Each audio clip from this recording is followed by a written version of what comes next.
Grenada, an idyllic Caribbean island, turned into a military landing strip, a transit point for Soviet arms bound for Marxist guerrillas in El Salvador and Nicaragua.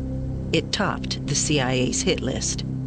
Maurice Bishop, Marxist prime minister, arrested by his even more radical lieutenants, ones controlled by Cuba and Moscow, executed by firing squad.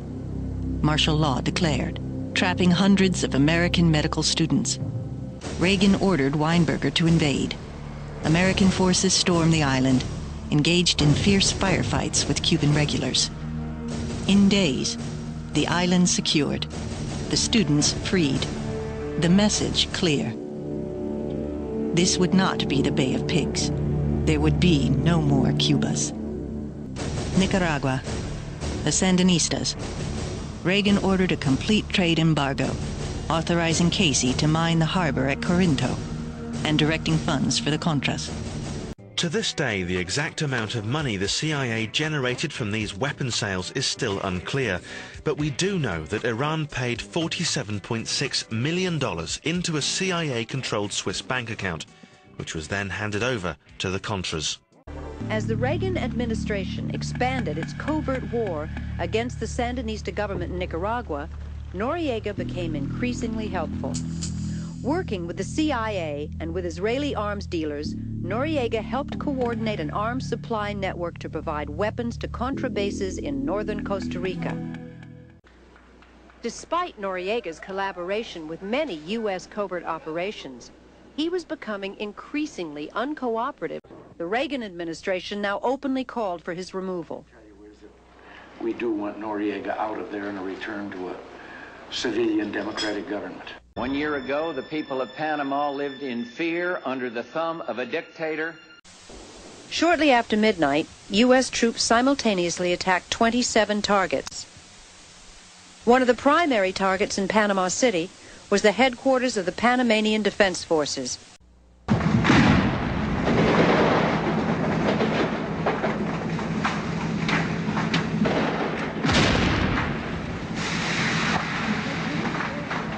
Today, democracy is restored, Panama is free.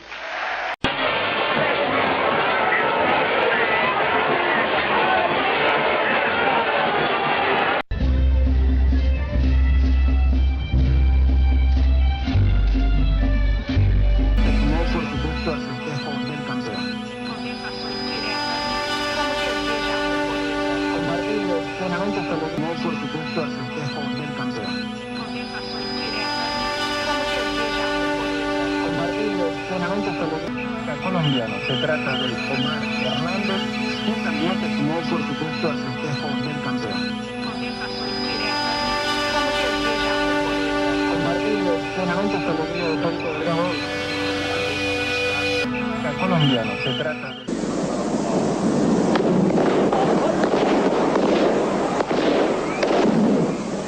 After stun grenades had been tossed at the platform, soldiers from the top of the truck opened fire. November 4th, 1979. Iranian students stormed the embassy of the United States of America in Tehran. Everyone, including the students, think the takeover will be an overnight affair. But it will not.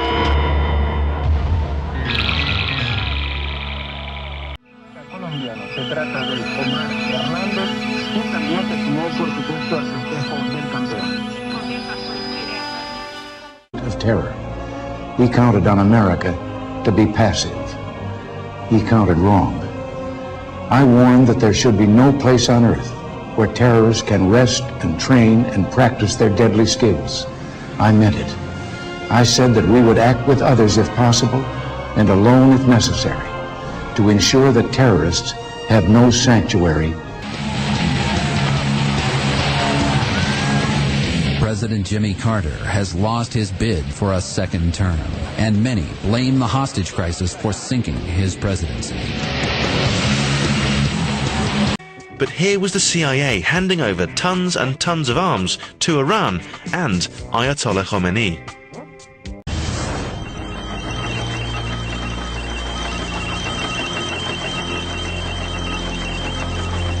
And and the Ayatollah will pursue his revolution against a new Satan, Saddam Hussein.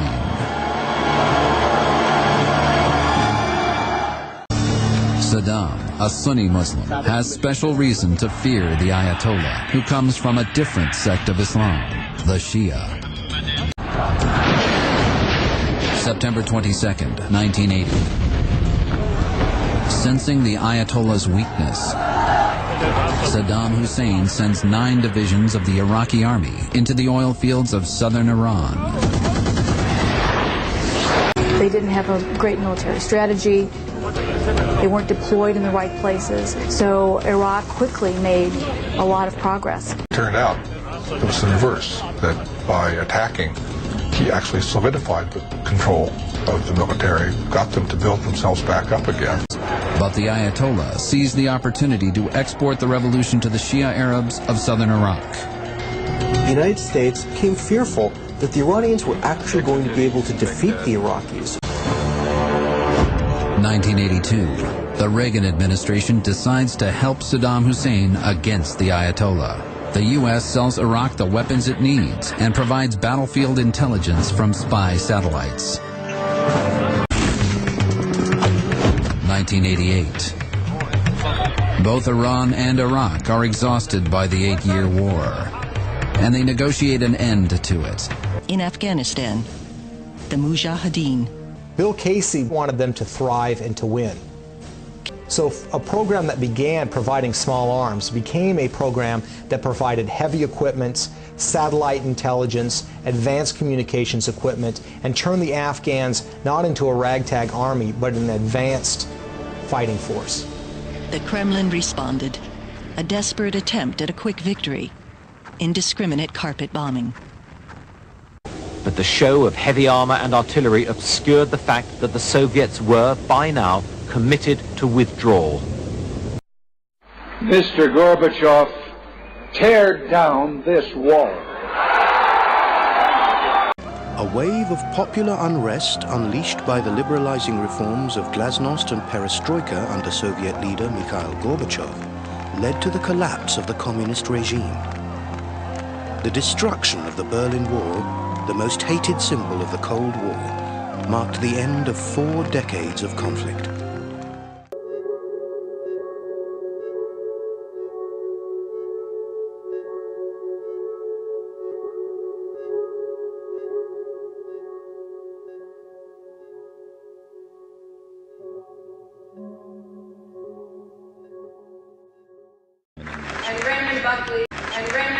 Hello. I have to do this. And Raymond Buckley. Hello. I have to do this.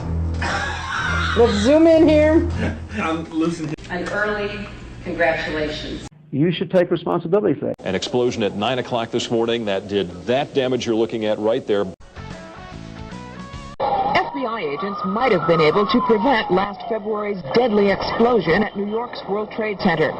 I did not have sexual relations with that woman. I tried and failed. 12 October 2000. Al-Qaeda strikes again. And I did everything I thought I responsibly could.